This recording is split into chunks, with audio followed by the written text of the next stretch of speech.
a military lawyer and defence academic, Glenn Kolomeitz. Thank you for your time. I might start with you on a similar sort of prospect. The initial reaction from Iran, at least via state media, downplaying this, is that a good sign for this being the last round, at least in this element of escalation?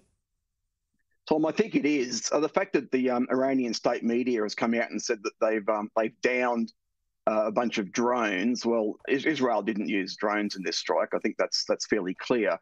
But the fact that they're saying that, I think they're saying it was a small strike. It didn't have a lot of impact. Or had no impact. They'd be saying to try and downplay it, which is also why I believe Israel have it's quite surgical strikes on their part. They've hit military bases, military facilities, and indeed a military radar base in the Isfahan province, so about 120 k's away from Tehran. So it's a lot of messaging there without a lot of physical impact, and I think Iran would be playing off that too.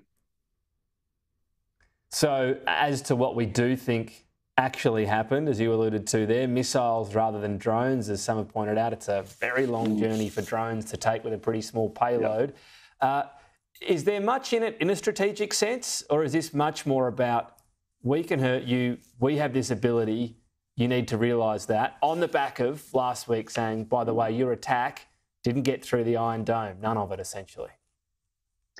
Tom, it's very much messaging, and you're quite right. The Hermes drones just don't have the range or the payload. My first thought was F-35s firing, like a strike fighter aircraft firing standoff, because there have been F-35s doing surveillance in Iranian airspace, and their pilots, Israeli pilots, were training in Ukraine against Iranian or Russian-supplied S-300 air defense missiles. So, my first thoughts were aircraft, and that's a message in itself. It's saying we can get to you. You couldn't get to us. This is what we can. This is a small indication of what we can do. Stop now and leave us alone, really. Yeah. Okay. So, as to the situation from here, what's your best prediction on how this could play out? And I understand we're saying that before the dust really is settled. And is this the end of it? I guess would be the big question. Is this the start of days of strikes? Is this sort of one and done?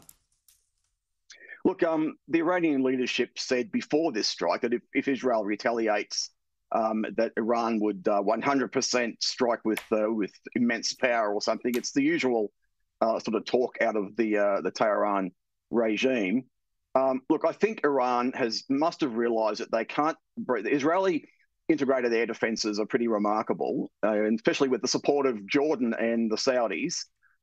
So I think Iran must realise now they can't really breach that to any great effect, yet Israel can get to them. So, look, I'd be surprised if Iran does much more direct. This is the first direct attack by Iran on Israel.